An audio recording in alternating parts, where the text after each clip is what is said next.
Yes, welcome to Jokmayoga, and this is Jokma.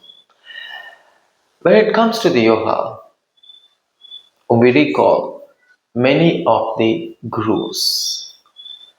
And the primary guru that we bring in our mind is none other than the Patanjali. The Patanjali codified the yoga which were taught in different parts of our countries and brought us the great treasure of the Ashtanga Yoga, which is having 8 limbs: Yama, Niyama, Asanas, Pranayama, Pratyahara, Dharana, Dhyana, and Samadhi.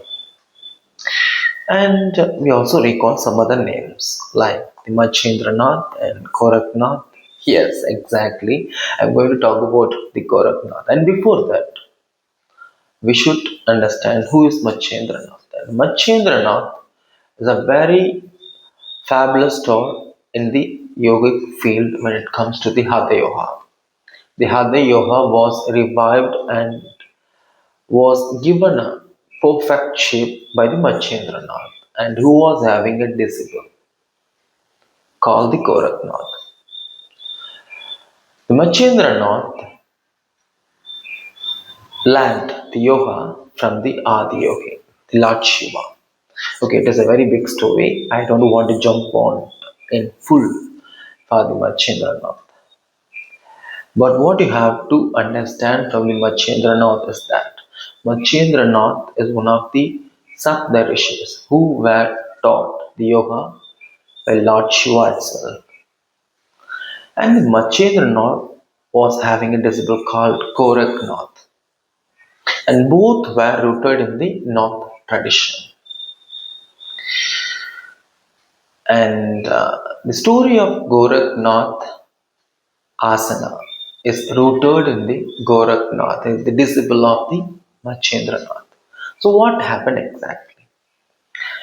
So, the Gorakhnath was a very fierce disciple to the Mahendra Nath. Mahendra Nath was a spite of his fearful devotion to himself.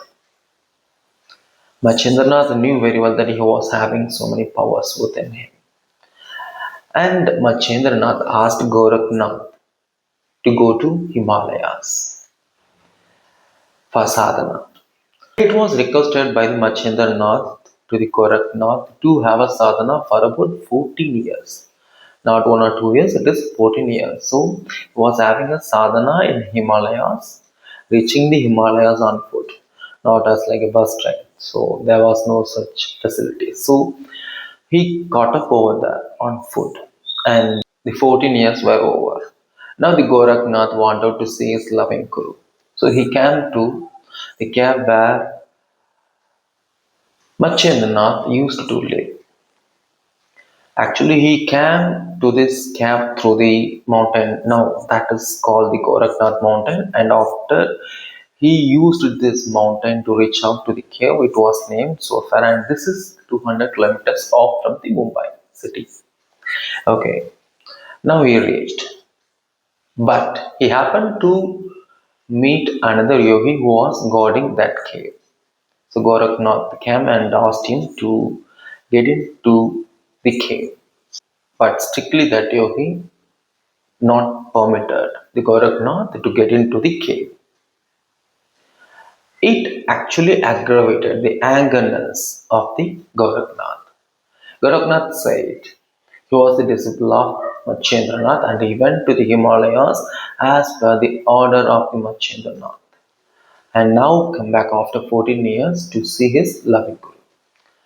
Whatever it is, he didn't permit to get into the cave. His angerness triggered him, so he bounced that yogi and got into the cave. But unfortunately, the Mahendra Nath was not there. So he came back and asked that yogi where he was. But he didn't reply. He again asked where Mahendra Nath was. But that yogi said, I couldn't say anything to you. I couldn't say where he is right now. Again, he was tempered. So Gorakhnath used his power Actually, he had a wonderful power and he did knew. And at that time, he used an occult onto that yogi.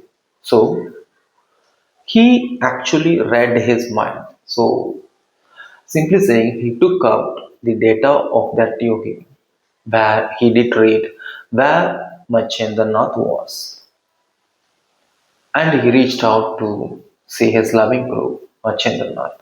And Mahendra Nath knew everything. The sages are having a seventh sense, so they can come to know what happens and what happened and what will happen. So Mahendra Nath came to know how Gorakhnath reached to him. And now Koraknath was in front of Mahendra Nath, and Mahendra Nath said him, "You used your occult power unnecessarily, and it was all because of that. You used your muladhara. I mean, you used yourself through muladhara." Simply saying, he used the lowest energies of his body. So, what is the lowest energy? That is muladhara. So, in a bad way, so he expressed himself through the muladhara. So, what Machindranath said to him was that you again go to the Himalaya and live over there again for 14 years doing sadhana. And Gorakhnath was a very, very fearful disciple to the Machindranath. He didn't even speak against him. And he again followed his order and went to the Himalaya and again stayed there for another 14 years. But this time it was little differently because he was to control his Muladhara, which means he has to, he had to block and control the lowest energy and redirecting them for the enlightenment as per the order of the Machindranath. So, how we can block and control the Muladhara energy and to redirect to the enlightenment. So that he used this particular asana called the Gorakhnath asana. Now it was named after that. After he did, it was named as Gorakhnath asana. So what the Gorakhnath asana is that the perineum is being given a pressure with the heel. So he sat on the left heel, his toes on the ground. So he sat on his left heel, the left toe on the ground, and fixing his right leg upon the left. So he was sitting like that, not for 15 seconds or 30 seconds. It was for about 14 years again. How difficult it is. Now, actually, we cannot do that practice not more than, even if you are very experienced, maybe you can do for about 5 minutes and not more than.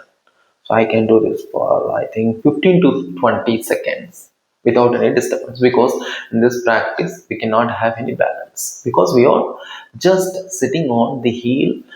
The toes of that foot is just grounded. Otherwise, everything is up.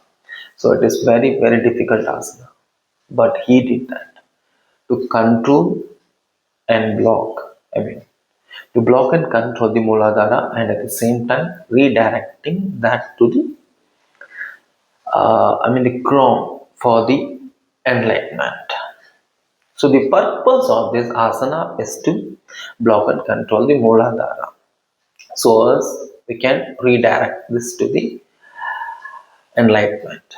So as per the request of the Mahendra Nath, his guru, he did this one single asana. So this was the story behind this Gorakhnath asana. And it is really a very wonderful asana, but very, very hard to do this. As I said before, sitting on with the full support of our toes. So very difficult. But it is not impossible. I didn't mean that it is impossible. We can do this with a regular practice, with a good guidance of a good yoga teacher. So we can do this. But I just wanted to give this story to you all because it was such a lovely story. Because for each and everything, there was a story behind. But this little story inspired me as this particular asana was done for 14 years consistently. Just imagine the relationship of a teacher and guru. We don't listen to any of the, lines of our teachers, but he obeyed his teacher's words. Going to the Himalayas and doing sadhana for 14 years to control the muladhara with one single practice. But he didn't say, Mahendra Nath didn't say to him to be sitting on that pose, but he chose that pose to quickly block and control the muladhara chakra. So the only one mistake that he did was that he used his occult power to read his fellow yogi's mind to know whereabout of the Machindranath. And it was because of the Gorakhnath asana was born. Okay, anyways, some goodness is always behind some badness. Yes. So through this story, we can come to know two important things. One is the good relationship between the guru and shishya, and another is with this particular asana, one can block and control the lowest energy, and at the same time redirecting this to the crown chakra for enlightenment. Okay, hope you love this story, and if you can do this asana, just let me know in the comment section. Wish you wellness. Thanks, Jokma.